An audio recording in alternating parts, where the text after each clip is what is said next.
Falando em gingado, daqui a pouco a gente vai ter uma apresentação de dança aqui para você entender do que eu tô falando.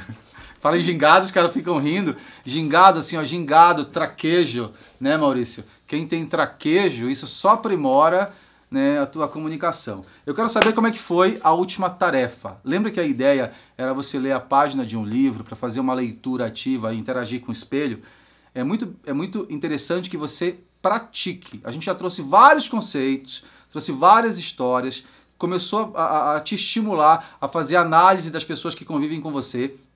Então é bem importante que você exercite. Principalmente que você comece a olhar vídeos, se você tiver, para entender como o teu corpo se comporta quando você está na frente das pessoas, quando você está numa roda, até para entender se você está respeitando as pessoas que estão convivendo com você. Então o exercício era ir para frente do espelho e ler uma página de livro, e eu espero que você tenha ido lá. Não vai ter prova no final, mas é importante que você faça o exercício para que o curso seja realmente efetivo para você. A gente vai falar sobre vícios de linguagem. E vício de linguagem é aquela palavra que incomoda o nosso ouvido e às vezes faz o nosso ouvido sangrar. E muita gente tem, e eu também tenho. Eu podia citar alguns aqui que os meus amigos da produção também têm, mas eu não vou transformar isso num problema pessoal. Os vícios, então, de linguagem são desvios não intencionais da norma padrão da língua, gerando problemas de entendimento do enunciado ou ruídos de comunicação. São maneirismos ou erros recorrentes na fala ou na escrita que fogem das normas gramaticais e causam repetição desnecessária. É aquele famoso né. Eu tinha uma amiga que ela começava a dissertar sobre qualquer assunto e ela falava assim, então eu fui até o MON, o Espaço Cultural, e aí depois eu fui não sei aonde, Parará, e eu só escutava, um dia desses eu estava num curso online, na verdade numa reunião online com o pessoal da USP, assim, galera de peso, professor e tudo, e eu lembro que eu peguei eu vou mostrar depois para vocês, eu fui anotando quantos né o professor falava. E foram mais de 150. E eu fiquei pensando depois, Dai, que é a minha amiga do trabalho, será que ninguém nunca falou para ele que ele tem um vício de linguagem que atrapalha, né, a narrativa dele, porque ele fala, a cada 3 palavras tem um né, e é muito recorrente? Eu falei assim, às vezes não, porque as pessoas não têm coragem de dar feedback. Mas o primeiro exercício que eu vou me antecipar aqui para você melhorar a tua comunicação, principalmente em relação a vícios de linguagem, é saber que você tem os vícios, você tirar esses vícios de linguagem do teu subconsciente e colocar para o consciente. Então, eu sinalizo. A minha equipe de trabalho muito bem sabe que eu sinalizo o vício de linguagem com todo respeito e elegância e o meu gingado, porque as pessoas precisam saber.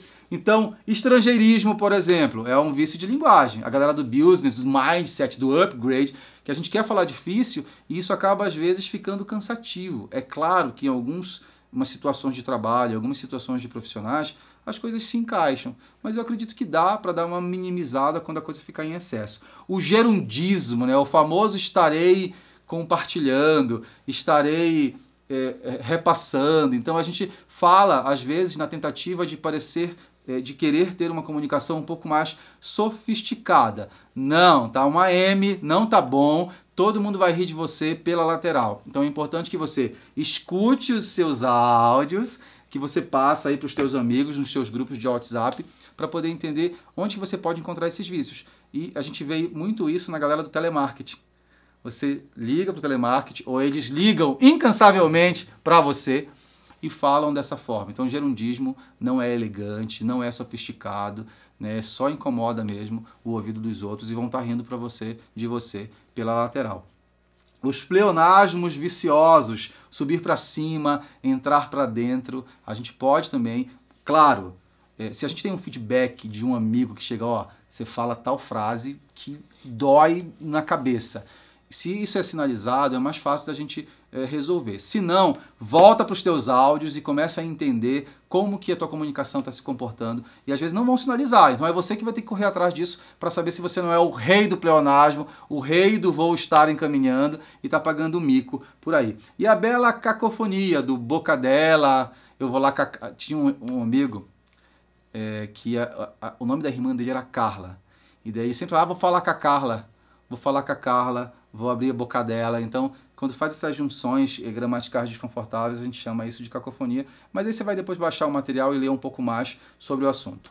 Vícios de linguagem todo mundo tem, inclusive eu. Eu falo no início das minhas frases e eu tenho medo de falar e as pessoas começarem a procurar a palavra que eu falo incansavelmente. Você sabe qual é o meu erro de linguagem, Maurício? Não. Nunca ouviu falar. Então não vai continuar sem saber. Para aprimorar sua linguagem e evitar vícios, uma boa prática é a leitura. Quando você lê, você começa a colocar o teu português no lugar certo. Ler diferentes tipos de textos, como livros, revistas e artigos, ajuda a ampliar o teu vocabulário e a compreensão da estrutura gramatical. Você começa a falar melhor porque você lê melhor e aquilo fica se repetindo na tua cabeça. Outra atividade útil é a escutativa. Preste atenção nas conversas e discursos das outras pessoas. Você pode identificar padrões de linguagem e aprender novas formas de se expressar. Tanto que quando a gente... Aquela básica história do você é reflexo das 5 pessoas que você convive. Não é só nessas questões de riqueza que os coaches começam a querer entrar na nossa cabeça, mas muito na questão do capital cultural. Então, se você convive com gente que tem um capital cultural efetivo e tem um português agradável, você começa a levemente se moldar. Impossível fugir disso. Tanto que quando a gente tá... Eu lembro que eu vou em algumas reuniões de trabalho, eu sempre escuto alguém que fala, cara, a tua voz ela se encaixa, parece que as conexões assim são treinadas. E não é treinado, aliás. É treinado, mas eu faço inconsciente, porque eu convivo com gente que tem linguagem efetiva. Não, tô falando de você. Convivo com gente, tô brincando, cara. Convivo com gente que tem comunicação efetiva. E aí eu não fico manipulado por aquele que fala errado. Inclusive, na hora eu corrijo ele. A gente corrige no nosso consciente. Falou errado do meu lado, eu tô aqui, ó. Mas corrigi na hora, ele só não ouviu. Estar aberto para feedback. É bem importante que você fale para os seus amigos. Se eu falo alguma coisa errada, me sinaliza. Né? Tem que sinalizar, e eu com o maior respeito do mundo, e né, com os meus liderados, com a minha equipe, eu falo, ó, tem uma palavra.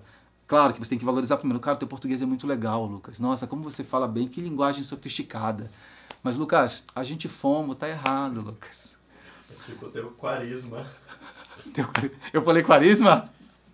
Eu falei quaresma? E ninguém... Mas eu falei quaresma foi por engano. Eu falo carisma. Eu falo carisma. Mas qual é o vídeo que tá? Vai se lascar, rapaz. Então, assim, ó... Mas eu estou aberto ao feedback. Você viu? Você esteja aberto ao feedback, mas... Quem que não fala quaresma, gente? Com quê?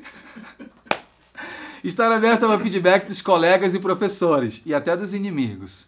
Também é importante. Eles podem apontar vícios que você talvez não tenha percebido, que foi o que aconteceu aqui, né, nessa cena deplorável que o Lucas sinalizou. Mas é isso mesmo, a gente precisa sinalizar. A gente deu risada e tudo, mas todo momento a gente consegue aprender. Aí eu louco para arrumar uma palavra que você fale errado agora, porque aí vira uma competição. E você que fala tal coisa? É assim, né? Vamos lá, gente, muito importante.